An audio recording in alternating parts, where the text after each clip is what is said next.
Hi, welcome to இணையம் Balakrishnan. Hi மக்களே, யாவர் மனம் அப்படிங்கிற ஒரு படத்தை பற்றி தான் இன்றைக்கி பார்க்க போகிறோம். ஸோ இந்த படம் பார்த்திங்கன்னா வந்து ஒரு 15-16 வருஷத்துக்கு மேலே வந்த படம். இருந்தாலும் பார்த்திங்கன்னா இன்றளவும் இந்த படத்தை பற்றி நம்ம பேசுறது காரணம் பார்த்திங்கன்னா அந்த படத்தில் வந்து அந்தளவு வந்து த்ரில்லர் இருந்துச்சு. ஸோ வந்து ஒரு நல்ல ஒரு எபிக் படமாக இருந்தது, அதான் உண்மை. ஸோ இன்றைக்கு எடுக்கிற படங்களையும் காட்டிலும் அது வந்து ரொம்ப டிஃப்ரெண்ட்டாக இருந்துச்சு. ஸோ பார்த்திங்கன்னா வந்து இந்த படத்தை வந்து எடுத்தவர் பார்த்திங்கன்னா வந்து அதாவது 24 அப்படிங்கிற ஒரு படத்தை எடுத்த டேரக்டர் அந்த படத்தை எடுத்திருந்தார். ஸோ இந்த படம் வந்து பார்த்திங்கன்னா வந்து நல்ல ஒரு விமர்சன ரீதியாக நல்ல ஒரு படமாக இருந்தாலும் கூட பார்த்திங்கன்னா அந்த நேரத்தில் ஒரு 15-16 வருஷத்துக்கு மேலே வந்து இன்டர்நெட் அந்தளவு வந்து பூம் ஆகலை. அதெல்லாம் பார்த்திங்கன்னா யூடியூப் மற்ற எதுவுமே கிடையாது. ஸோ அதனால் வந்து இப்போ இந்த படம் வந்து ரொம்ப ரீச் ஆகாமல் இருந்திருக்கு. ஸோ இப்போ பார்த்திங்கன்னா வந்து இந்த படத்தை பற்றி பேசுகிறதுக்கு நிறைய அதில் வந்து பார்த்திங்கன்னா நிறைய விஷயங்கள் இருக்குது. அதுக்கு மேலே பார்த்திங்கன்னா என்ன, உங்கள் தம்பியாவோ, உங்கள் அண்ணனாவோ, உங்கள் சகோதரனாவோ, உங்கள் பையனாவோ நினச்சிட்டு நம்ம சேனலை சப்ஸ்கிரைப் பண்ணுங்கள். ஸோ குட்டீஸ் இருந்தீங்கன்னா இந்த வேணுமாமாவோட சேனலை உங்களுடைய அத்தை, மாமா, தம்பி, அண்ணன் எல்லாத்தையும் அன்பாக காதில் போய் சொல்லி நம்ம சேனலை சப்ஸ்கிரைப் பண்ண சொல்லுங்கள். அப்போ தான் நான் போடுற வீடியோ வந்து உங்களுடைய நோட்டிஃபிகேஷனில் காமிக்கும். ஸோ வாங்க வீடியோக்குள்ளே போகலாம். யாவர் மலம். யாவர் மலம் வந்து இந்த படம் வந்து ஒரு பெரிய ஒரு த்ரில்லர் படம் தான் சொல்லணும். ஏன்னா இந்த படத்தில் வந்து வரக்கூடிய 13 அப்படிங்கிற ஒரு நம்பரை பேஸ் பண்ணி தான் வந்து இந்த படமே மூவ் ஆகும். இந்த படத்தில் பார்த்திங்கன்னா மாதவன் நடிச்சிருப்பாங்க. ஸோ வந்து நிறைய வந்து சரண்யா பொண்ணு நடிச்சிருப்பாங்க. ஸோ நிறைய ஒரு மெயின் ஆக்டர்ஸ்லாம் வந்து நிறைய பேர் நடிச்சிருப்பாங்க. ஆனால் அந்த படம் பார்த்திங்கன்னா வந்து 13 பேஸ் பண்ணி நான் சொன்ன மாதிரி போயிட்டுருக்கும். ஆறாவது இந்த படத்தில் வந்து என்ன காமிப்பாங்கன்னா வந்து யாவர் மலம் அப்படிங்கிற ஒரு டைட்டில் கார்டிலே பார்த்திங்கன்னா 13 அப்படிங்கிற ஒரு நம்பரை வந்து ஒரு சிம்பாலிக்காக காமிச்சிருப்பாங்க. அதுக்கப்புறம் படம் அப்படியே மூவ் பார்த்திங்கன்னா வந்து அதில் வந்து என்ன ஆகுதுன்னா டிவி வந்து ரெப்ரசன்டேஷன் பண்ணுற மாதிரி, அதாவது டிவியை வந்து மேனுஃபேக்சரிங் பண்ணுற மாதிரி காமிச்சிருப்பாங்க. ஸோ இதில் வந்து என்னென்னா எதுக்காக வந்து இந்த டிவியை வந்து மேனுஃபேக்சரிங் பண்ணுற மாதிரி காமிக்காங்கன்னு பார்த்திங்கன்னா வந்து ஃபுல் அண்ட் ஃபுல் வந்து டிவியை வச்சு தான் அந்த படத்தில் வந்து மெசேஜ் வந்து மக்களுக்கு சொல்ல போகிறாங்க அப்படிங்கிறத வந்து ஒரு சிம்பாலிக்காக சொல்கிறதுக்கு வந்து என்ன பண்ணியிருப்பாங்கன்னா டிவியை முழுக்க காமிச்சிருப்பாங்க. இதில் மாதவன் ஆகட்டும், கோ ஆக்டர் ஆகட்டும், எல்லாமே பார்த்திங்கன்னா வந்து நல்லா சூப்பராக நடிச்சிருப்பாங்க. அவங்களுக்கு என்னென்ன கேரக்டர் கொடுத்துருக்காங்களோ அதை வந்து தத்ரூபமாக கொடுத்து இது பண்ணியிருப்பாங்க.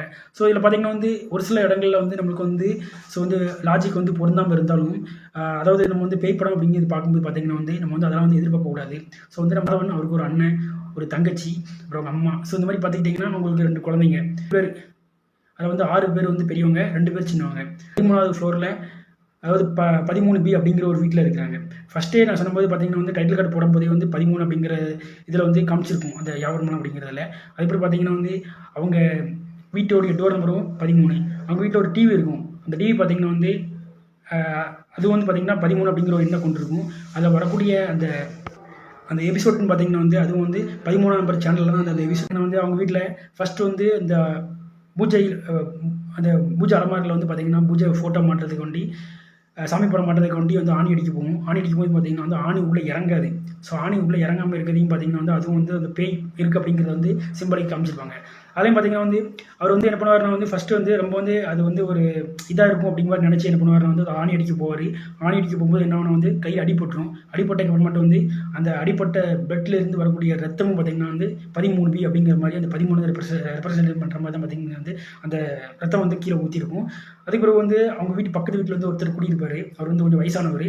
ஸோ அவர் வந்து ஒரு ஹாரி பாட்டர் அப்படிங்கிற ஒரு நாய் வளர்ப்பார். ஸோ அந்த நாய் பார்த்திங்கன்னா வந்து அது கீழே போய் தோண்டிகிட்டு இருக்கும். அந்த பார்க்கில் போய் அந்த பார்க் பக்கத்தில் இருக்க அந்த கம்பியை பார்க்கும்போது பார்த்திங்கன்னா வந்து அதுவும் 13 அப்படிங்கிற ஒரு ஃபஸ்ட்டு வந்து அவங்க வந்து ஒரு வீட்டுக்கு புதுசாக கூடி வந்திருப்பாங்க. ஸோ அந்த வீட்டில் வந்து பால் காய்ப்பாங்க. பால் காய்க்கும்போது பார்த்திங்கன்னா வந்து பால் தெரிஞ்சிடும். பால் தெரிஞ்சதுக்கு அப்புறமாட்டு என்ன பண்ணுவாங்கன்னா வந்து தூக்கி போட்டுட்டு அந்த பாக்கெட் பாலை வாங்கி ஊற்றிடுவாங்க. அப்புறம் வந்து அவங்க அம்மா என்ன சொல்லுவாங்கன்னா வந்து இந்த மாதிரி வந்து பூஜை இந்த மாதிரி அது பண்ணணும், அது அலமாருக்கு வந்து சாமி படம் வந்து மாட்டணுப்பா, ஆணி அடி அப்படின்னு சொல்லுவாங்க. ஸோ ஆணி அடிக்கும்போது என்ன வந்து ஆணி இறங்காது. ஸோ இவர் வந்து என்ன பண்ணுவார்னா வந்து ஃபஸ்ட் டே வந்து ஓகே அப்படின்னு சொல்லிட்டு வந்து வேலைக்கு கிளம்புறதுக்கு அப்புறம் மட்டும் வந்து ஒரு தனியாக வந்து லிஃப்ட்டில் வந்து மேலே இருந்து கீழே இறங்குவார். அப்பவும் பார்த்திங்கன்னா வந்து லிஃப்ட் ஒர்க் ஆகாது. சரி இவர் ஏதோ கோன்சிடென்ட் நினச்சிட்டு இந்த போயிட்டு இருந்த மாதிரி பார்த்திங்கன்னா செகண்ட் டைமும் அந்த மாதிரி வந்து என்ன ஆகுனா வந்து மேலே வீட்டுக்கு போவார். வீட்டுக்கு போன அப்புறமாட்டு என்ன ஆச்சுன்னா அப்பவும் வந்து இப்போ காப்பி போட சொல்லுவார். பார்த்திங்கன்னா பால் தெரிஞ்சிடும். அதே போல் வந்து செகண்ட் டைம் வந்து அவங்க அம்மா திரும்ப சொல்லிகிட்டு இருப்பாங்க, நான் நல்லா அவன்கிட்ட சொல்லுதேனப்பா, இந்த மாதிரி வந்து ஃபோட்டோ மாட்டுப்பா, ஆணி அடிப்பா அப்படிம்பாங்க. அப்போ வந்து ஆணி அடிக்க ட்ரை பண்ணுவார். நான் ஆணி அடிக்க முடியாது. அவருக்கு ஒர்க்குக்கு டைம் ஆனாலும் என்ன பண்ணுவாருன்னா பார்த்திங்கன்னா வந்து பக்கத்தில் வந்து இருக்கிற அந்த வார்டன் இருக்காங்க, செக்யூரிட்டி, அவங்கள்ட்ட போய் என்ன சொல்லுவாருன்னா வந்து போகும்போது நீ வந்து ஆணி அடித்து மாட்டிடுங்க அப்படின்னு சொல்லிட்டு கிளம்பிடுவார். ஸோ கிளம்பிட்டு போகும்போது பார்த்திங்கன்னா வந்து அவர் மட்டும் தனியாக போகிற லிஃப்ட் ஒர்க் ஆகாது. அப்புறம் கோவப்பட்டு என்ன பண்ணுவார்னா வந்து சரி சொல்லிட்டு படிக்கட்டில் இறங்கி போயிடுவார். திரும்பியும் வந்து மறுநாள் என்ன பண்ணுவாருன்னா வந்து திரும்பியும் அதேமாதிரி வருவாங்க. ஸோ இப்போ திரும்பியும் வரும்போது வீட்டுக்கு வரும்போது பார்த்தீங்கன்னா வந்து ஆணி அடிச்சிருக்க மாட்டாங்க. ஸோ வந்து கத்துவார் கோவத்தில் வந்து செக்யூரிட்டி போய் எதுக்கு இந்த மாதிரியா வந்து நான் சொன்னோம்ல ஆணி அடிக்கலையே அப்படின்னு சொல்லி கேட்கும்போது அந்த செக்யூரிட்டி என்ன சொல்லுவாங்கன்னா வந்து இல்லை அது உங்கள் வீட்டில் வந்து நான் வந்து ஆணி அடித்து பார்த்தேன் இறங்கலை அப்படின்னு சொல்லிடுவாங்க. சரின்னு சொல்லிட்டு வந்து அவங்க பையன் வந்து அவங்களோட அண்ணன் பையன் என்ன பண்ணுவாங்க வந்து விளையாட்டாக என்ன பண்ணுவாங்க வந்து ஃபோட்டோ பிடிப்பான் அவர் தினமும் மொபைலில். ஸோ வந்து மொபைலில் ஃபோட்டோ பிடிக்கும்போது பார்த்தீங்கன்னா வந்து ஃபஸ்ட்டு வந்து அவருடைய முகம் வந்து இந்த மொபைல் வந்து கோணலாக இருந்திருக்கும். அதை வந்து என்ன பண்ணுவாங்கன்னா வந்து அவர் வந்து எடுத்து அதாவது சைட்டுக்கு போயிட்டு ஒர்க் பண்ணும்போது அவருடைய ஃப்ரெண்டுகிட்ட காமிக்கும்போது பார்த்தீங்கன்னா வந்து அவர் ஃப்ரெண்டு சொல்லுவார், ஏன் முகம் வந்து உன்னுடைய கேமராவில் கோணலாக இருக்குது, ஒருவேளை அவனுடைய முகம் அவனுடைய கேமரா சரியில்லையா அவனுடைய செல்லு சரியில்லையா அப்படின்னு சொல்லி கேட்பாரு.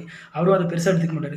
திரும்பியும் பார்த்தீங்கன்னா வந்து அதே போல் வந்து அவருடைய அண்ணன் பையன் பண்ணுவாங்க வந்து செல்ஃபோன் எடுத்துகிட்டு அதேமாதிரி வந்து ஃபோட்டோ பிடிப்பான். ஃபோட்டோ பிடிச்சதுக்கு மட்டும் பார்த்தீங்கன்னா வந்து அதுமாதிரி கோணலாக இருந்திருக்கும். அது திரும்பி பார்க்கும்போது வந்து செல்லில் வந்து கேமரா அந்த ஃபோட்டோ வந்து கோணலாக இருந்த பிறகு இவரையும் யோசிப்பார், என்ன திரும்ப அன்னைக்கும் எடுக்கும்போது செல்லில் கோணலாக இருந்துச்சு இப்பவும் கோணலாக இருக்குது அப்படின்னு யோசிப்பார். ஸோ யோசிச்சுட்டு இருக்கும்போது வந்து அவங்க அண்ணா பையன் திரும்பி வந்து செல்ஃபோனை எடுத்துகிட்டு ஓடுவான். பார்த்துட்டா செல்ஃபோன் இப்போ நான் புதுசாக வாங்கியிருக்கேன் அப்படிம்பாரு. அதுக்கப்புறப்பட்ட திரும்பியும் வந்து அவருக்கு வந்து அந்த இது இருந்துகிட்டே இருக்கும், அந்த ஒரு க்யூரியாசிட்டி இருந்துகிட்டே இருக்கும், எதுக்கு இந்த மாதிரியா வந்துட்டு இருக்கு அப்படின்னு சொல்லி நினச்சிட்டு பண்ணிட்டு அப்புறமே அந்த பக்கத்து வீட்டில் ஒரு நாய் இருக்கும். நாய் என்ன பண்ணால் குலைச்சிட்டு இருக்கும். ஸோ குலைச்சிட்டு இருந்ததுக்கு அப்புறமேட்டு ஆப்போசிட்டில் வந்து அவர் வருவார், அந்த பக்கத்து வீட்டில் வயசான ஆள். ஸோ வரான்னு சொல்லிட்டு அவர் வந்து அவர் கூட போதை என்ன பண்ணுவார்னு வந்து அவர் கூட மேலேருந்து கீழே இறங்குவார். அப்போ லிஃப்ட் ஒர்க் ஆகும். லிஃப்ட் ஒர்க் ஆனதுக்கப்புறம் மட்டும் பார்த்தீங்கன்னா வந்து திரும்ப தனியாக அவர் கூட கீழே போயிட்டு அந்த நாய் வந்து ஏதோ குலைச்சிட்டே கிடக்கும். அந்த நாய் பக்கத்தில் போனதுக்கப்புறம் மட்டும் ஏதோ தோண்டினதுக்கப்புறமாட்டு என்னடா இது தோண்டுது அப்படின்னு சொல்லிட்டு பார்த்துட்டு திரும்ப மேலே தனியாக போய் மேலே லிஃப்ட்டில் ஏறுவார். லிஃப்ட் ஒர்க் ஆகாது. என்ன இப்படி இருக்குது அப்படின்னு சொல்லிட்டு யோசிச்சுட்டு அப்படி மேலே போயிட்டு அவரும் திரும்ப வேலைக்கு போயிடுவார். வேலைக்கு போயிட்டு திரும்ப மறுநாள் வந்து இது பண்ணும்போது பார்த்தீங்கன்னா வந்து அந்த கேமரா இருக்கும். அந்த கேமராவை அந்த செல்ஃபோன் கேமரா எடுத்து வந்து ஃபோட்டோ பிடிப்பார். திரும்பி மூஞ்சி கோணலாக இருக்கும். வீட்டுக்கு வெளியில் வந்து அவர் வந்து ஃபோட்டோ பிடிப்பார். வீட்டுக்கு வெளியில் வந்து கரெக்டாக இருக்கும். வீட்டுக்குள்ளே போனால் கோணலாக இருக்கும். அதுக்கப்புறம் வந்து யோசிப்பார், ஏதோ சம்திங் இருக்குது அப்படின்னு சொல்லிட்டு. ஸோ இப்படி இருக்கும்போது பார்த்தீங்கன்னா வந்து அவங்க வீட்டில் வந்து புதுசாக வந்துருக்கனால வந்து என்ன ஆகுனா வந்து ஆட்டோமேட்டிக்காக வந்து டிவி ஆன் ஆகும். ஸோ டிவி ஆன் ஆகுங்கிறத விட அந்த அவங்க வந்து கரெக்டாக 1 மணி, அதாவது ரயில்வே டைம் படி 1 மணினா 13 காமிக்கும். அது நம்ம இந்திய நேரப்படி வந்து அது 1 மணி. ஸோ அந்த 1 மணி காமிக்கும்போது என்ன ஆகணும் பார்த்தீங்கன்னா வந்து டிவியில் வந்து தன்னாக்கில் ஒரு சேனலில் 13ஆம் நம்பர் சேனலில் ஒரு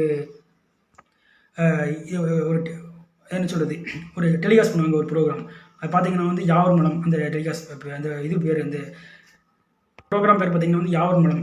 ஸோ இது வந்து புதுசாக வீட்டுக்கு வந்திருக்கோம். ஸோ புது சேனலில் புது இது பார்ப்போம் நாடகம் பார்ப்போம்னு சொல்லிட்டு அவங்க பார்க்க ஆரம்பிப்பாங்க. ஸோ அதுலேயும் பார்த்தீங்கன்னா வந்து அதே போல் வந்து 8 பேர் 6 பெரியவங்க 2 சின்ன பசங்க.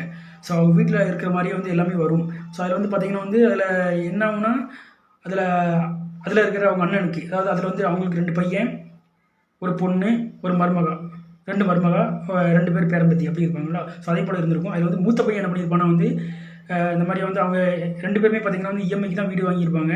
ஸோ இஎம்ஐயில் லோன் கட்டி தான் வீட்டில் வந்து இது பண்ணி தந்துருப்பாங்க. லோன் கட்டி தான் அவங்க வாழ்ந்து இருந்திருப்பாங்க.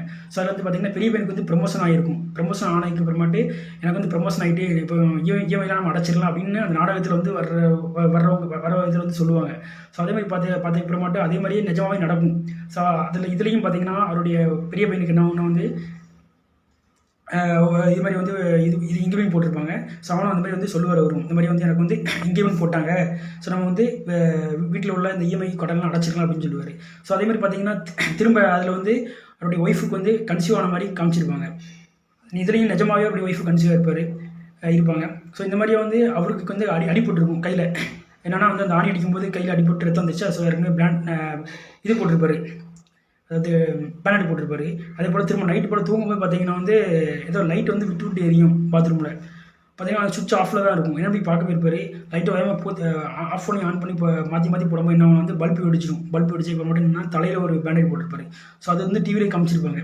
ஸோ இந்த மாதிரி வந்து இப்போ இருக்கும்போது வந்து அதில் இருக்கிற அவருடைய ஃப்ரெண்ட் பக்கத்து வீட்டுக்காரர் ஒருத்தர் இருக்கார்ல, வயசான தாத்தா, அவர் சொல்லுவார், என்ன சொல்லுவார்னா, பரவாயில்லையே புது வீட்டுக்கு வந்த ராசின்னு நினைக்கிறவங்களுக்கு அண்ணனுக்கு வந்து இன்க்ரிமெண்ட் ஆகிருக்குது. அதுக்கப்புறம் மட்டும் பார்த்தீங்கன்னா உங்கள் ஒய்ஃப் வந்து கன்சீவ் ஆகிருக்காங்க. இதில் இன்னொரு விஷயம் என்னென்னா வந்து பார்த்தீங்கன்னா அவங்க தங்கச்சிக்கும் வந்து டிவி சேனலில் வந்து வேலை கிடச்சிருக்கும். ஸோ இதையும் அவர் சொல்லுவார், சேர்த்து டிவி சேனலில் வேலை கிடச்சி பரவாயில்ல நல்லா இருக்கீங்க, நல்லா இது பண்ணியிருக்கீங்களா அப்படின்னு. ஸோ அப்படியே போயிட்டு இருக்கும்போது என்ன ஆகுனா வந்து இதெல்லாம் வந்து இது மாதவனுக்கு தெரியாது. ஸோ வந்து இப்போ ப்ரோக்ராம் பார்ப்பாங்க. ப்ரோக்ராம் பார்த்ததுக்கு மட்டும் அது வீட்டில் உள்ளவங்க வந்து யாருமே ரியலைஸ் பண்ண மாட்டாங்க. ஆனால் திடீர்னு ஒரு நாள் வந்து வீட்டில் இருக்கும்போது பார்த்தீங்கன்னா வந்து இவர் வீட்டில் உட்காந்துருப்பாரு. அப்போ வந்து கரெக்டாக 1 மணிக்கு பார்த்தீங்கன்னா டிவி ஆன் ஆகும். அந்த டிவி ஆன் ஆகும்போது பார்த்தீங்கன்னா வந்து அந்த ப்ரோக்ராம் நடக்கும். அந்த ப்ரோக்ராம் வரும்போது தான் பார்க்கும்போது இவருக்கு தெரியும், அதில் இருக்கிறதெல்லாம் வந்து ஃபர்ஸ்ட் வந்து சாதாரணமாக பார்ப்பாரு. 2வது பார்க்கும்போது தான் அவருக்கு தெரியும். அது வந்து ஒரு ஹாரி பாட்டருங்கிற ஒரு நாய் இருக்கும். அதே போலயே அதுலேயும் வந்து ஒரு ஹாரி பாட்டருங்கிற ஒரு நாய் என்ன பண்ணா வந்து பார்த்தீங்கன்னா, டிவிக்குள்ளேயும் அவர் பக்கத்தில் அந்த அவங்க வீட்டில் இருக்கிற பார்க் இருக்குல்ல, அந்த பார்க்கில் போய் என்ன பண்ணா குழி தோண்டும். ஸோ அதே போலயும் வந்து அதெல்லாம் முடிச்சிருப்பாங்க. அப்புறம் இவரும் வந்து பார்ப்பாரு. ஏற்கனவே அந்த நாய் குழி தோண்டிருச்சு.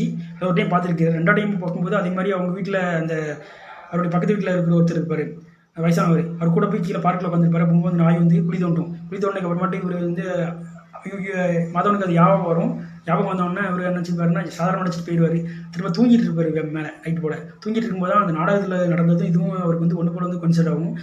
ஓடி வந்து என்ன பண்ணுவார், நைட்டு 1 மணிக்கு வந்து என்ன பண்ணுவாருன்னா பார்க்கில் கீழே வந்து குழி தோண்டில் வந்து இந்த தோண்டி எடுப்பார். தோண்டி எடுக்கும்போது பார்த்தீங்கன்னா வந்து அதில் வந்து ஒரு பெட்டி இருக்கும். அந்த பெட்டிக்குள்ளே தான் பார்த்தீங்கன்னா வந்து ஃபோட்டோ இருக்கும். அதில் வந்து 8 பேர் இருப்பாங்க. ஸோ வந்து பெரியவங்க 6 பேர், சின்னவங்க 2 பேர். ஸோ இந்த ஃபோட்டோவில் இருக்க 8 பேர்த்துக்கும் அதே மாதிரி வந்து அந்த டிவிக்கும் ஏதோ கனெக்ஷன் இருக்கும் அப்படின்னு நினச்சிட்டு இருப்பார். ஸோ அதே போல் வந்து அந்த ஃபோட்டோ வந்து எடுத்துகிட்டு வருவார். அந்த ப்ரோக்ராம்லேயும் பார்த்தீங்கன்னா வந்து அந்த 8 பேர் அப்படியே இருந்திருப்பாங்க. ஸோ அந்த 8 பேர் யார் அப்படிங்கிறது தெரியாது.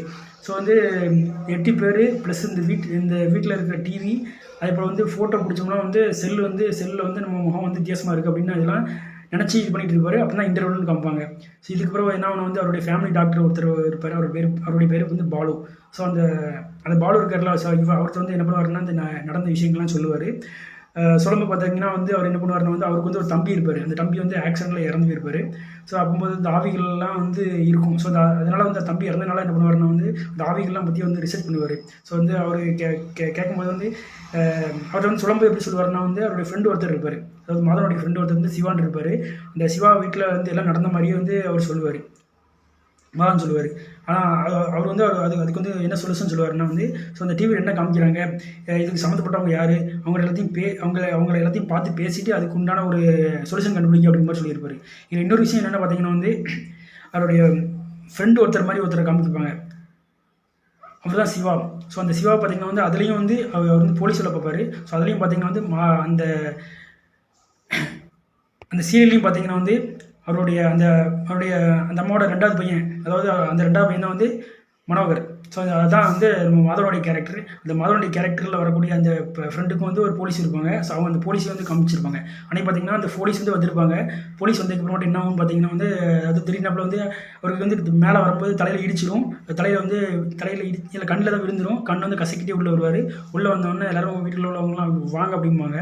ஸோ வர வச்சுக்கிட்டு அப்புறம் திரும்ப வந்து வீட்டில் இருக்கும்போது என்ன ஆச்சுன்னா வந்து அவங்க வீட்டில் அந்த சிவாவோட வீட்டில் வந்து கேஸ் வெடிச்சிடும். பார்த்தீங்கன்னா வந்து கேஸ் வெடிச்சிடும். அவங்க வீட்டில் வந்து ஃபஸ்ட்டு வந்து அவங்க வீட்டில் வந்து ஃபோன் வரும். ஃபோன் வந்து மட்டும்தான் கேஸ் வெடிக்கும். இது வந்து அப்படியே சீரியல் காமிப்பாங்க.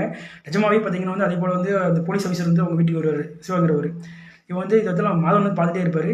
மாதவன் பார்த்துட்டே இருக்கும்போது வந்து இவருக்கு வந்து அதே போலவே இவருக்கு கண்ணில் தான் பட்டுரும். வீட்டில் வந்தோடனே எல்லாரும் வந்து வாங்கன்னு கூப்பிடுவாங்க. கண்ணு கசக்குவார். அதை யோசிச்சு பார்க்கும்போது என்ன வந்து கேஸ் வெடிக்க மாதிரி அவருக்கு வந்து மாதவனுக்கு தெரிஞ்சிருக்கும். உடனே வந்து மாதவன் என்ன பண்ணுவாருன்னா வந்து அவங்க வீட்டுக்கு ஃபோன் பண்ணி இந்த மாதிரியா உங்கள் வீட்டில் கேஸ் வெடிக்கும் போது அது வந்து இந்த மாதிரியா நாடகத்தில் இருக்க எல்லாமே நடக்குது அது அப்படின்னு சொல்லி அவர்கிட்ட வந்து விளக்குவார். அப்புறமேட்டு இவர் என்ன பண்ணுவார்னா வந்து வீட்டுக்கு வந்து ஃபோன் பண்ணுவார். ஃபோன் பண்ணும்போது ஃபோன் வந்து எங்கேஜில் இருக்கும். உடனே என்ன பண்ணுவாங்க, 2 பேரும் வீட்டுக்கு போயிடுவாங்க. 2 பேரும் வீட்டுக்கு போனதுக்கு அப்புறமாட்டு இல்லை ஃபோன் பண்ணுவாங்க. ஃபோன் பண்ண அப்புறமாட்டு என்ன வந்து ஃபோன் பேசிகிட்டு இருக்கும்போது வந்து லைன் கட் ஆயிடும். அதில் வந்து உடனே என்ன சொல்லுவாருன்னா பார்த்தீங்கன்னா வந்து நீ வீட்டை விட்டு வெளியே வா, கேஸ் வெடிக்க போய் அப்படின்னு சொன்ன மாதிரி இருக்கும். உடனே அவங்க ஒய்ஃபுக்கு வந்து சரியாக கேட்காது. இருந்தாலும் அவங்க என்ன பண்ணுவாங்க வந்து லைனை கட் பண்ணிவிட்டு வெளியே வந்துடுவாங்க. எதுவுமே கேட்கல வந்து வெளியே வந்துடுவாங்க. நல்ல வேலை இவங்க 2 பேரும் போய் பார்ப்பாங்க. அதே போல் வந்து கேஸ் 2 பேர் பார்ப்பாங்க. அவங்க வந்து வெளியில் நிற்பாங்க. வெளியில் நினைக்க மட்டும் வந்து சரி சொல்லிட்டு உடனே வந்து வீட்டுக்குள்ளே போவாங்க. அது மாதிரி வந்து கேஸ் வந்து லீக்கில் இருக்கும், ஸ்மெல் வந்துருக்கும். அப்போ உடனே போய் வந்து என்ன பண்ணுவாங்கன்னா கேஸ் ஆஃப் பண்ணிடுவாங்க. இல்லை என்ன பண்ணால் வந்து அவங்க ஒய்ஃப் வந்து அந்த வெடிக்கிற மாதிரி காமிக்கிற சீனில் வந்து தப்பிச்சிருவாங்க. இது கவர்மெண்ட் பார்த்தீங்கன்னா வந்து இந்த ஒயாமல் அதாவது இது லைன் வந்து என்ன வந்து அந்த உங்கள் வீட்டிலலாம் லூஸ் கனெக்ஷன் இருக்கும். அதெல்லாம் பார்த்தீங்கன்னா வந்து இந்த ஃபோட்டோஸ்லாம் வந்து ஆணியில் வந்து இறங்காது. ஸோ இதனால் என்ன பண்ணி பாருன்னா வந்து மதவன் என்ன பண்ணி பாருன்னா இவங்க வீட்டில் ஏற்கனவே இவர் கூட வேலை பார்க்குற ஒரு சைட்டில் வேலை பார்க்குற ஒரு எலக்ட்ரிஷியன் வந்துருப்பார். அவர் வந்து வீட்டுக்குள்ளே கூட்டு போய் என்ன பண்ணியிருப்பாருன்னா வீட்டுக்கு போயிட்டு எனக்கு இந்த மாதிரி வந்து கனெக்ஷன்லாம் கொடுத்து இந்த ஆணியில் அடிச்சுட்டு அப்படின்னு சொல்லியிருப்பார். அது மாதிரி வீட்டுக்கு போய்ப்பார். வீட்டுக்கு போன அப்புறமாட்டு என்ன ஆகுனா வந்து அவருக்கு வந்து கரண்ட் ஏதோ ஷாக் அடிச்சு அவர் வந்து விழுந்துருவார். அன்றைக்கி அவங்க வீட்டில் இருக்கவங்களாம் அவருக்கு தண்ணி கொடுத்து அவரை வந்து வீட்டுக்கு அனுப்பிச்சி விடுவாங்க. வீட்டிலேருந்து வெளியே அனுப்பிச்சி விடுவாங்க. இதையும் வந்து சீரியல் நடக்கும் நிஜமாவே டிவியில். அதையும் பார்த்துக்கிட்டு அவர் இது பண்ணுவார். ஸோ இதெல்லாம் அவங்களுக்கு புரியாது. ஆனால் இது வந்து மதவன் மட்டும்தான் இது பண்ணுவார். ஒயாமல் தாண்டி உடனே வீட்டுக்கு ஃபோன் பண்ணி வீட்டுக்கு ஃபோன் பண்ணிக்க போகிற அடுத்து என்னாச்சுன்னு அடுத்து பார்த்தீங்கன்னா வந்து என்ன ஆகுனா இதில் பார்த்தீங்கன்னா வந்து அடுத்தது வந்து பார்த்தீங்கன்னா அந்த நாடகத்தில் வந்து அதாவது ஹீரோயின் அதாவது மாதவனோட ஒய்ஃப் கேரக்டர் ஒருத்தங்க இருந்திருப்பாங்க. ஸோ அவங்க வந்து பார்த்தீங்கன்னா வந்து ப்ரெக்னன்சியாக இருந்தால் இருப்பாங்க. ஸோ இருக்கும்போது என்ன வந்து அவங்களுக்கு வந்து ஏதோ அடிபட்டு வந்து அதாவது சீரியஸாக வந்து அவங்க வந்து ஹாஸ்பிட்டலில் இருக்கிற மாதிரி காமிச்சிருக்கும். உடனே வந்து மாதவன் வந்து நினைக்கி கேட்பாரு, இந்த மாதிரி காமிச்சிருப்பாங்க அப்படின்னு ஒரு ஒய்ஃப் சொன்னோடனே இவர் என்ன பண்ணுவாருன்னா இந்த மாதிரி காமிச்சிருப்பாங்க அப்படின்பாரு. உடனே வந்து இவங்க என்ன பண்ணுவாங்கன்னா வீட்டுக்கு வருவாங்க. வீட்டுக்கு வந்ததுக்கு மட்டும் வந்து அதே மாதிரி ஒரு ஒய்ஃப்ட்ட பேசிட்டு இருக்கும்போது என்ன பண்ண வந்து வீட்டில் அடுக்கலையில் வந்து கேஸ் வெடிச்சிடும், ஸ்டவ் வெடிச்சிடும். ஸ்டவ் வெடிச்சதுக்கு மட்டும் என்ன பண்ணால் வந்து உடனே வந்து இன்ஜுரி ஆயிரும். ஸோ உடனே அவங்க ஒய்ஃபு கூட என்ன பண்ணுவாங்கன்னா ஹாஸ்பிட்டல் போயிடுவார். ஹாஸ்பிட்டல் போனோம்னா ஹாஸ்பிட்டல் அட்மிட் பண்ணியிருப்பாங்க. ஹாஸ்பிட்டல் அட்மிட் பண்ண அப்புறம் மட்டும் பார்த்தீங்கன்னா அதில் என்னென்னு கேட்டிங்கன்னா இந்த மாதிரி எல்லா விஷயங்களும் நடந்திருக்கும். இல்லை இதுலேயும் சீரியல் எப்படி காமிச்சிருப்பாங்க, அதாவது பிளாஸ்டாக வெடிக்கிற மாதிரி காமிச்சிருப்பாங்க. ஸோ அதோட தொடர்ந்து போட்டுருவாங்க. அதுக்கப்புறம் மட்டும் வந்து என்ன நடக்குதுன்னு தெரியாத டிவி பார்த்தா தான் அடுத்தது வந்து நம்ம வீட்டில் உள்ளவங்க காப்பாற்ற முடியும் அப்படின்னு நினச்சிட்டு என்ன பண்ணுவாருன்னா வந்து ஒய்ஃப் வந்து வீட்டில் ஹாஸ்பிட்டலில் சேர்த்துட்டு இவர் வந்து வீட்டுக்கு வருவார். வீட்டு வந்து சீரியல் பார்க்க கொண்டு வருவார்.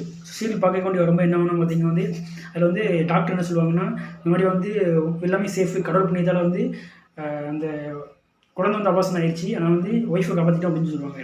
ஸோ அதே மாதிரி நடக்கும். இவர் வந்து என்ன பண்ணுவாருன்னா வீட்டில் தான் பார்த்துட்டு அப்புறம் திரும்ப அதே மாதிரி ஹாஸ்பிட்டல் போகும்போது என்ன ஆகணும் வந்து அதே போல டாக்டர் சொல்லுவார், இந்த மாதிரியா வந்து உங்கள் ஒய்ஃபு பிழைச்சிட்டாங்க, ஆனால் அபாசனம் ஆயிடுச்சுன்னு சொல்லுவாங்க. ஸோ இதெல்லாம் என்ன நடக்குது அப்படின்னு சொல்லிட்டு வந்து அந்த அன்றைக்கி ஒரு மாத்திரை மருந்து எழுதி கொடுப்பாங்க. இவர் என்ன பண்ணுறாங்கன்னா ஃபார்மசிக்கு போயிட்டு அங்கே வந்து மாத்திரை வாங்க போவார். அப்போ பார்த்தீங்கன்னா வந்து ஒரு டிவி ஷோ மாதிரி இருக்கும். அந்த டிவி ஷோவில் வந்து என்ன ஆகணும் வந்து ஒரு இந்த மாதிரியா அந்த யாவரணம் அப்படிங்கிற ஒரு சீரியல் டிவி ஷோ இருக்கும். அதுக்கு ஏதோ ஒரு நிகழ்ச்சி நடக்கிறதுக்கு வந்து ஒரு ஏற்பாடு பண்ணியிருப்பாங்க. ஸோ அது வந்து நோட்டிஃபிகேஷன் அதோடைய சம்மந்தப்பட்ட ஒரு பேம்ப்ளெட் கிடக்கும். அந்த பேம்ப்ளெட் எங்கே இருக்குன்னு அதை கீழே பார்ப்பாரு. பேம்ப்ளெட் கிடக்கும். அந்த பேம்ப்ளெட் எடுத்துட்டு இது வந்து எங்கே நடக்குதுன்னு சொல்லிட்டு போய் நேராக போய் பார்ப்பாரு. அந்த இடத்துல பார்த்தீங்கன்னா வந்து அது வந்து இவங்க வீட்டில் மட்டும்தான் அந்த இவங்க டிவியில் மட்டும்தான் வந்து தொலைக்காட்சி தொடர் மாதிரி போகுது. அது ஆக்சுவலி பார்த்தீங்கன்னா வந்து ஒரு கேம் ஷோ. அது வந்து நடத்திட்டு இருக்க வந்து நடிகை குஷ்பு. ஸோ இதை நேரில் பார்ப்பாரு. ஸோ வந்து நேரில் பார்த்துட்டு அதே போல் வந்து அந்த கேம் ஷோ நடந்துட்டு இருக்கும். அந்த கேம் ஷோ நடந்ததுக்கு அப்புறமாட்டு பார்த்துட்டு அந்த இதெல்லாம் நடக்குது உண்மைதானா, நம்ம வீட்டில் மட்டும்தான் இருக்கா, எல்லா இதுலேயும் நடக்குது அப்படின்னு சொல்லி பார்க்க என்ன பண்ணுவாருன்னா வந்து ஒரு டிவி ஷோரூமில் போய் அதை வந்து பார்க்க போகுது. அந்த டிவி ஷோரூமில் இருக்க எல்லா டிவியும் பார்த்திங்கன்னா வந்து அந்த கேம் ஷோவாக தான் நடக்கும். அதே போல் வந்து இவர் வந்து நேராக வீட்டில் வந்து செக் பண்ணுவார். அது வந்து அவங்க வீட்டில் மட்டும்தான் பார்த்திங்கன்னா வந்து ஒரு நாடகமாக போயிட்டுருக்கும். அப்புறம் வந்து அதை நினச்சி யோசிப்பார், என்ன டிஃப்ரெண்ட்டாக போயிட்டுருக்கு அப்படின்னு. இந்த விஷயத்தை வந்து என்ன பண்ணுவார்னா வந்து திரும்பி இந்த டாக்டர் போய் சொல்லுவார். டாக்டர் என்ன பண்ணுவார்னா வந்து நீங்கள் பயப்படாங்க அப்படின்னு சொல்லிட்டு ஆறுதல் படுத்துவார். இப்போ இதில் பார்த்தீங்கன்னா வந்து என்னென்னா அந்த ஃபோட்டோ இருக்கும். அந்த வீட்டில் நம்ம சொன்னோம்னா அந்த வெளியில் அந்த பார்க்கில் ஒரு ஃபோட்டோ இருக்கும். அந்த ஃபோட்டோவை இதையும் இது பண்ணி பார்க்கும்போது பார்த்தீங்கன்னா வந்து அப்போ தான் புரியும். ஸோ அந்த டிவியில் இருக்கிறவங்க பார்த்தீங்கன்னா வந்து அந்த 8 பேர் வந்து இதுக்கு ஏற்கனவே வந்து வீட்டில் வாழ்ந்துருப்பாங்க, அவங்க இறந்துருப்பாங்க. ஸோ அவங்க தான் வந்து என்ன ஆகுது வந்து பார்த்திங்கன்னா வந்து ஆவியாக இந்த டிவிலேருந்து வராங்க. ஸோ இதை வந்து பார்த்திங்கன்னா டாக்டர் சொல்லும்போது டாக்டர் என்ன சொல்லுவாருன்னா வந்து இந்த மாதிரி வந்து மனுஷங்க இறந்து போய் அது நிறைவேறாத ஆசைகள்லாம் இருக்குல்ல, அதில் வந்து என்ன பண்ணுவாங்கன்னா வந்து அவங்க வந்து ஒரு விதத்தில் வந்து வெளிப்படுத்துவாங்க. அவங்க ஆசைகளை வந்து நிறைவேற்றிட்டோம்னா அவங்க வந்து வரமாட்டாங்க அப்படின்னு சொல்லுவார். ஸோ அதேமாதிரி பார்த்திங்கன்னா வந்து இந்த இதில் வந்து நிகழ்ச்சி வந்துட்டு இருக்கும்.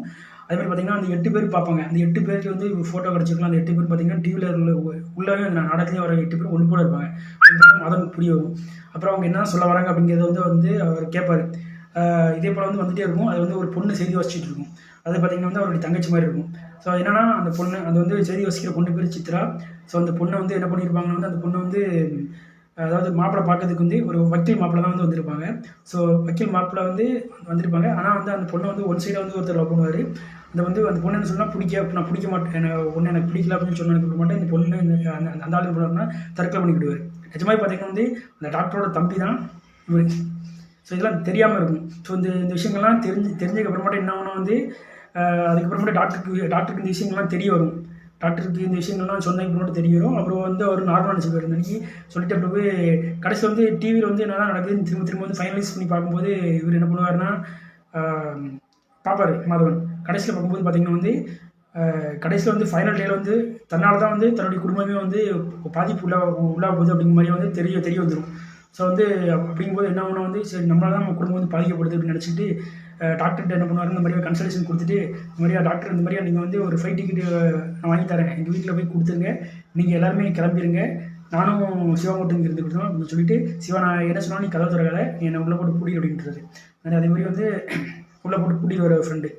அப்புறம் இவர் இந்த மாதிரியா வந்து எல்லாத்தையும் ஒன்றா யோசிச்சுட்டே இருக்கும்போது பார்த்தீங்கன்னா வந்து மேலே இருந்து ஒரு அலமாரிலேருந்து ஒரு பேப்பர் விடும். அது பேப்பரில் பார்த்தீங்கன்னா வந்து இந்த மாதிரியா ஒரு இவருடைய தம்பி ஃபோட்டோ இருக்கும். அதை வந்து அந்த ஆர்டிகல்ஸும் எடுத்து விசாரிக்கும் போது பார்த்து அவர் மனசில் நினச்சிட்டே இருப்பார் மாதவன். அந்த பழைய நடந்த ஃப்ளாஷ்பேக்கெல்லாம் நினச்சி பார்க்கும்போது பார்த்தீங்கன்னா வந்து அவருடைய தம்பி தான் அந்த தூப்போடு இறந்தவர். ஸோ வந்து டாக்டர் என்ன சொல்லியிருப்பாருன்னா பார்த்தீங்கன்னா ஆக்சிடென்ட் இருந்திருப்பேன் அப்படின்னு சொல்லியிருப்பாரு. கடைசியெல்லாம் வந்து பண்ணி பார்க்கும்போது பார்த்தீங்கன்னா வந்து மேட்ச் பண்ணி பார்க்கும்போது பார்த்தீங்கன்னா அதில் வந்து அவர் தம்பி என்ன பண்ணுவார்னா வந்து கோவத்தில் வந்து அதாவது ப்ளஸ் போட்டிருப்பாரு, ப்ளஸ்ஸாக போடுவார். இதில் வந்து பார்த்தீங்கன்னா இன்னொரு இதில் பார்த்தீங்கன்னா வந்து இவங்க தம்பி தான் வந்து தம்பி தற்கொலை பண்ணியிருப்பார். அதில் பார்த்தீங்கன்னா வந்து செந்தில் அப்படிங்கிற ஒரு கேரக்டரில் ஒருத்தர் வந்திருப்பார். அதாவது பார்த்தீங்கன்னா அதில் வந்து இன்னொருத்தர் ஒரு மணலில் சரியில்லாமல் ஒருத்தர் இருந்திருப்பார். மொத்தம் வந்து 8 பேர் குடும்பத்தில், இன்னொருத்தவங்க 9வது வரை ஒருத்தவங்க காமிப்பாங்க. அந்த செந்தில் அப்படிங்கிற ஒருத்தர் வந்து மணலில் சரியில்லாமல் இருந்திருப்பார். அந்த நாடகத்தில் அந்த எடுத்துக்காட்டில் இருக்கும்போது பார்த்தீங்கன்னா அந்த எடுத்துக்காட்டில் இருக்கிறவங்கள 8 பேர் வந்து புதுசாக டிவி வாங்கியிருப்பாங்களா. அப்போ அது வந்து பார்த்தீங்கன்னா 1970 அந்த காலகட்டத்தை காமிப்பாங்க. அவங்க 8 பேர் வாழ்ந்த காலகட்டம். ஃப்ளாஷ்பேக்கில் போகும்போது பார்த்தீங்கன்னா அந்த 8 பேர் வந்து அவங்க வீட்டில் வந்து நாடகம் பார்த்துட்டு இருப்பாங்க, டிவி சீரியல் பார்த்துட்டு இருப்பாங்க. ஸோ டிவி சீரியல் பார்த்துட்டு இருக்கும்போது வந்து புதுசாக வெளியில் இருக்கிற ஒரு ஆள் வந்து என்ன பண்ணுவாங்கன்னா வந்து உள்ளே வரும்போது அந்த செந்தில் அப்படிங்கிற ஒரு கேரக்டர் பார்த்தீங்கன்னா வந்து இந்த வீட்டுக்குள்ள ஆள் தவிர மற்ற ஆள் வந்து யாராவது உள்ளே வந்தாங்கன்னா கோவம் வந்துடும். இது யாருன்னு பார்த்தீங்கன்னா அந்த 2 பேர் இருக்காங்களா, அண்ணன் 2 பேர், அவருடைய தம்பி தான் வந்து செந்தில். அது 3வது உள்ள ஒரு ஆள். அவர் வந்து மணலில் செய்யறதுனால அவரை வந்து என்ன பண்ணியிருப்பாங்கன்னா தனியாக ஒரு இடத்துல போட்டு அடைச்சிருப்பாங்க. ஸோ இதனால் இதில் என்னன்னு பார்த்தீங்கன்னா வந்து அந்த வீட்டில் உள்ள ஆளை தவிர மற்ற ஆள் யாராவது வெளியில் உள்ள ஆள் வந்தாங்கன்னா இவருக்கு கோவம் வரும். இவர் என்ன பண்ணுவார்னா வந்து உடனே வந்து இவருக்கு பிடிக்காது. உடனே வந்து இவர் வந்து டென்ஷன் ஆகி என்ன பண்ணுவார்னா வந்து டிவிலலாம் வந்து அடித்து உடச்சி அந்த கேமரா கொண்டு அடிக்கிற மாதிரி இருக்கும். ஸோ வந்து கடைசியில் இருந்து பார்க்கும்போது இப்படிலாம் சீன்ஸ்லாம் நடந்திருக்கும். எல்லாமே பார்த்தீங்கன்னா வந்து செந்தில் தான் வந்து அந்த 8 பேர்த்தையும் கொண்டு இருக்காங்க அப்படிங்கிற மாதிரியா வந்து தான் காமிச்சிருப்பாங்க. ஆனால் செந்திலால் தான் 8 பேர் செத்து போயிருப்பாங்க அப்படின்னு சொல்லி நினச்சிருப்பாங்க. நிஜமாவே வந்து செந்திலால் 8 பேர் சாவலை. இந்த டாக்டர் தான் எல்லாத்துக்கும் காரணம் அப்படிங்கிறது வந்து எப்போ தெரிய வரும்னா வந்து அந்த 8 பேரும் வந்து இறந்துருக்கிறாங்க. அதாவது இந்த அவங்களுடைய தங்கச்சி வந்து அவருடைய தம்பி அந்த பொண்ணை லவ் பண்ணனால அந்த தம்பியோட அந்த அக்செப்டேஷன் வந்து இது பண்ணோம்னா அந்த தம்பி இறந்துடுவார். ஸோ அதனால் வந்து இந்த பொண்ணு தான் எல்லாத்துக்கும் காரணம் அப்படின்னு நினச்சி என்ன பண்ணுவாருன்னா டாக்டர் என்ன பண்ணியிருப்பாருன்னா வந்து வீட்டுக்கு போயிருப்பார். வீட்டுக்கு போய் இந்த மாதிரி பேசும்போது வந்து என்ன வந்து செந்தில் வந்து டென்ஷன் ஆகிடுவார். ஸோ இந்த மாதிரி இருக்கும்போது வந்து மொத்த வீட்டில் உள்ள அந்த டிவியை அடிச்சு உடச்சிட்டு எல்லாத்தையும் கொல்லக்கூடிய ஒரு சூழ்நிலை ஆயிரும். எல்லாத்தையும் பண்ணது டாக்டர் தான். கடைசியில் இது வந்து என்ன ஒன்றா வந்து அந்த ப்ளஸ் சிம்பிள் போட்டிருக்கும்போது அந்த பெட்டிக்குள்ளே ப்ளஸ் சிம்பிள் போட்டிருக்கும். அவர் தான் அந்த பேப்பரில் அவர் போட்டுப்பார் அப்படிங்கிற இந்த நியூஸ் பேப்பரில் காமிச்சிருப்பாங்க. அதுக்கப்புறம் பார்க்கும்போது தெரியும். கடைசியில் மாதவன் பார்க்கும்போது தான் தெரியுது அவருக்கு என்ன ஆகுதுன்னா இந்த தம்பி டாக்டர் தான் வந்து கொலையாளி அப்படின்னு தெரியுது. அதில் பார்த்தீங்கன்னா வந்து சாதா ஹேமரில் உள்ளவர் தான் இவர் தான் வச்சுருப்பார். சர்ஜிகமர் தான் கையில் வச்சுருப்பார். ஸோ சர்ஜிகமர் உள்ளவங்க கையில் வச்சுருக்கவர் வந்து யாரையும் அடிச்சு கொள்ள மாட்டார். கிளாகமர் ஒருத்தர் வச்சுருப்பார். ஆணி பிடுங்குற ஹேமர் இருக்குல்ல, அதை வச்சு கையில் வச்சுருக்கவங்க தான் அந்த 8 பேர்த்தையும் அடித்து கொண்டிருப்பாங்க. அந்த கிளாகமர் கையில் வச்சுருக்கிறது யாரும் கிடையாது, அந்த டாக்டர் தான். அதுக்கப்புறம் தான் இவருக்கு புரியும். உடனே இவர் என்ன பண்ணுவார்னா வந்து சிவாட்டை வந்து அதோடைய போலீஸ் ஃப்ரெண்டு சிவாட்டை என்ன பண்ணுவார்னா கதவு திறன்னு சொல்லிடுவார். ஆனால் திறக்கவே மாட்டார். கடைசியில் வந்து என்ன பண்ணுவார்னா அந்த நியூஸ் பேப்பரை வந்து கதவு கடிவில் வெளியே போட்டு பார்க்க சொல்லுவார். அவர் தான் எல்லா உண்மையும் புரியும் இருக்குது. உடனே என்ன பண்ணுவாங்கன்னு வந்து உடனே வந்துடுவாங்க. கதவு திறந்தோடனே உடனே வந்து இவங்க என்ன பண்ணுவாங்கன்னா மேலே வீட்டு நோக்கி வந்துட்டு இருப்பாங்க. அதுக்கு முன்னாடி என்ன பண்ணுவார்னா வந்து டாக்டர் வந்து வீட்டுக்கு போயிட்டு இருப்பார் இந்த டிக்கெட் பிடிக்க வேண்டி. அந்த டாக்டருக்கு இந்த விஷயம்லாம் தெரியாது. கடைசியில் இந்த டாக்டர் வீட்டுக்கு போனதுக்கு அப்புறமாட்டு என்ன ஆகுனா வந்து கரண்ட் போயிடும். கரண்ட் போனதுக்கு அப்புறமாட்டு என்ன ஆகுதுன்னா செஞ்சுட்டு பாத்ரூம் போகணும் அப்படின்னு சொல்லுவார். பாத்ரூம் போயிடுவார். பாத்ரூம் போயிட்டு திரும்ப ரிட்டர்ன் வரப்போ பார்த்தீங்கன்னா டிவி மட்டும் ஓடிட்டு இருக்கும். கரண்ட் வந்துருக்குன்னு நினச்சிருப்பாரு. ஆனால் கரண்ட் வந்திருக்காது, டிவி மட்டும் ஓடிட்டு இருக்கும். அதில் பார்த்தீங்கன்னா அந்த பொண்ணு வந்து செய்தி வச்சுட்டு இருக்கும். எந்த பொண்ணு, அதாவது அவருடைய அந்த குடும்பத்தில் எல்லாத்தையும் கொண்டு இருப்பாருங்களா, அதில் உள்ள ஒரு பொண்ணு தான் வந்து செய்தி வச்சுட்டு இருக்கும். ஒரு உடனே பார்த்தோன்னா இவருக்கு அல்லு இருக்காது. உடனே இந்த பொண்ணை எங்கேயே பார்த்த மாதிரி இருக்குது அப்படின்னு பார்க்கும்போது நான் யாருன்னு தெரியலடா, உனக்கு அடிச்சு கொண்டியடா அந்த பொண்ணு தாண்டா அப்படின்னு அந்த பொண்ணு வந்து இது பண்ணி எல்லா உண்மைகளும் சொல்லணும். அதுக்கப்புறம் தான் புரியும் இவருக்கு. இவர் வந்து என்ன பண்ணுவார்னா வந்து கடைசியில் வந்து டென்ஷனாக என்ன பண்ணி வரனால அந்த டிவி அடித்து உடச்சிடுவார். அதுக்கு பிறகு அவங்க வீட்டில் இருக்கிறவங்க ஒவ்வொருத்தருடைய முகமும் அவருக்கு எப்படி தெரியும்னா முன்னால் ஒரு 8 பேர்த்தை கொண்டிருப்பாங்களா, அந்த 8 பேருடைய முகமாக தான் தெரியும். அதனால் ஒருத்தரையாக ஃபஸ்ட்டு என்ன பண்ணுவார்னா மாதவனுடைய அண்ணன் அடிப்பார். அடிச்சு போட்டு கீழே விழுந்துருவார். மாதவன் அதனுடைய அண்ணன் என்ன சொல்லுவார்னா டாக்டர் நீங்கள் ஹேமரை கீழே போடுங்கன்னு சொல்லுவார். ஆனால் பழைய அந்த போன ஜென்மத்தில் நடந்த அந்த ஆளுடைய அதாவது அந்த பொண்ணுடைய அண்ணனுடைய முகம் மாதிரியே இருக்கும். அதனால் என்ன பண்ணுவார்னா வந்து இவர் வந்து திரும்பி அடிக்க போகிறார். அதுலேயே என்ன பண்ணுவாங்கன்னா மாதவனும் அந்த போலீஸ் ஆஃபீஸரும் வந்துடுவாங்க. வந்ததுக்கப்புறமாட்டு டாக்டரை ஹேமரை கீழே போட சொல்லுவார். இவர் போடவே மாட்டார். உடனே இவர் என்ன பண்ணுவார்னா மாதவன் அந்த சுத்தியில் எடுத்து டாக்டர் அடிச்சுடுவார். அடிச்சுக்க மட்டும் டாக்டர் வந்து எடுத்த இடத்துல இருந்து அவர் இறந்து விடுவார். ஸோ இதான் காமிச்சிருப்பாங்க படத்தில். அதெல்லாம் பார்த்தீங்கன்னா அதுக்கப்புறமாட்டு வந்து நடக்கிற சீனில் பார்த்தீங்கன்னா வந்து அவங்களுடைய ஒய்ஃப் வந்து என்ன பண்ணுவாங்கன்னா பால் வந்து காய்ப்பாங்க. அப்போ பால் தெரியாது. அதுக்கப்புறம் பார்த்தீங்கன்னா வந்து டிவி வந்து ஒழுங்காக ஓடும். ஒரு லிஃப்ட்டில் வருவார். லிஃப்ட் ஒழுங்காக ஆன் ஆகி மேலே கீழே ஒர்க் ஆகி இதாகும். அதே மாதிரி வந்து வீட்டுக்குள்ளே வச்சு ஃபோட்டோ எடுப்பார், ஃபோட்டோ கரெக்டாக இருக்கும். ஸோ அந்த மாதிரி வந்து எல்லா இதுவும் வந்து கரெக்டாக இருந்திருக்கும். ஸோ ஓகே அப்படின்னு சொல்லிட்டு இது பண்ணுவார். அப்புறம் கடைசியில் வந்து வெளியே வந்ததுக்கப்புறமாட்டு ஒரு ஃபோன் வரும். அப்புறம் அது என்னன்னா டாக்டர் ஃபோன் பேசுவார், நான் சாகலை, ஃபோன்லேருந்து வரேன் அப்படின்னு. ஸோ இதில் என்ன சொல்ல வராங்கன்னா, என்ன ஒரு அந்த டெக்னாலஜி இருக்கோ அந்த டெக்னாலஜி மூலமாக நான் வந்து உங்களை வந்து பழிவாங்குவேன் அப்படிங்கிறத வந்து சிம்பாலிக்காக அமைச்சிருப்பாங்க. அதோட இந்த படத்தில் பண்ணுவாங்கன்னா ஃபோன் முடிச்சிருப்பாங்க. ஸோ இதான் இந்த யாவர் மலம் அப்படிங்கிற ஒரு படத்தோடைய ஒரு இது பார்த்தீங்கன்னா வந்து கிட்டத்தட்ட ஒரு 15 வருஷத்துக்கு மேலே அந்த படத்தை எடுத்தாலுமே நல்ல ஒரு ஹாரர் மூவியாக எடுத்திருப்பாங்க. ஸோ இந்த படத்தை மாதிரியே நிறைய படத்தை பற்றி உங்களுக்கு வந்து ஒரு ஹிண்ட்ஸ் இல்லாட்ட வந்து உங்களுக்கு வந்து இந்த படத்து மாதிரியே உங்களுக்கு நிறைய படங்களுடைய எக்ஸ்பிரஷன் வேணும்னா ஸோ எந்த படம் வேணும் அப்படிங்கிறது நான் வந்து நம்ம சேனலில் கமெண்ட் பண்ணுங்கள். இதே போல் மற்றொரு வீடியோவில் வந்து உங்களை சந்திக்கிறேன். அதுவரை உங்களுக்கு இந்த விருப்பத்தை உங்கள் நண்பர்கள் போட தேங்க்யூ. எஸ்.